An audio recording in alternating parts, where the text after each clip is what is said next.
యెహోవా దయాళుడు, ఆయన కృప నిరంతరము నిలుచును. ఆయనకు కృతజ్ఞతాస్తుతులు చెల్లించుడి. ఆయన కృప నిరంతరము నిలుచునని ఇశ్రాయేలీయులు అందురుగాక. ఆయన కృప నిరంతరము నిలుచునని అహరోను వంశస్థులు అందురుగాక. ఆయన కృప నిరంతరము నిలుచునని యెహోవా యందు భయభక్తులు గలవారు అందురుగాక. ఇరుకునందుండి నేను యెహోవాకు మొర్రపెట్టి తిని, విశాల స్థలమందు యెహోవా నాకుత్తరమిచ్చెను. యెహోవా నా పక్షమున ఉన్నాడు, నేను భయపడను. నరులు నాకేమి చేయగలరు? యెహోవా నా పక్షము వహించి నాకు సహాకారి అయి ఉన్నాడు. నా శత్రువుల విషయమై నా కోరిక నెరవేరుట చూచెదను. మనుష్యులను నమ్ముకొనుట కంటే యెహోవాను ఆశ్రయించుట మేలు.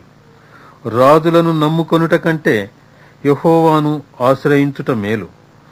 అన్యజనులందరూ నన్ను చుట్టుకొని ఉన్నారు. యెహోవా నామమును బట్టి నేను వారిని నిర్మూలము చేసెదను. నలుదిశలను వారు నన్ను చుట్టుకొని ఉన్నారు. యెహోవా నామమును బట్టి నేను వారిని నిర్మూలము చేసెదను. కందిరీగల వలె నా మీద ముసిరియున్నారు. ముండ్లు కాల్చిన మంట ఆరిపోవునట్లు వారు నశించిపోయిరి. యెహోవా నామమును బట్టి నేను వారిని నిర్మూలము చేసెదను. నేను పడునట్లు నీవు నన్ను గట్టిగా తోసితివి. యెహోవా నాకు సహాయము చేసెను.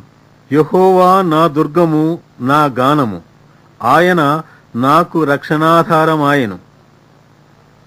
యెహోవా దక్షిణ హస్తము మహోన్నతమాయెను. యెహోవా దక్షిణ హస్తము సాహస కార్యములను చేయును. నేను చావను, సజీవుడనై యెహోవా క్రియలు వివరించెదను. యెహోవా నన్ను కఠినముగా శిక్షించను గాని ఆయన నన్ను మరణమునకు అప్పగింపలేదు. నేను వచ్చునట్లు నీతి గుమ్మములు తీయుడి. నేను వాటిలో ప్రవేశించి యెహోవాకు కృతజ్ఞతాస్తుతులు చెల్లించెదను. ఇది యెహోవా గుమ్మము, నీతిమంతులు దీనిలో ప్రవేశించెదరు. నీవు నాకు రక్షణాధారుడువై నాకు ఉత్తరమిచ్చి ఉన్నావు. నేను నీకు కృతజ్ఞతాస్తుతులు చెల్లించెదను.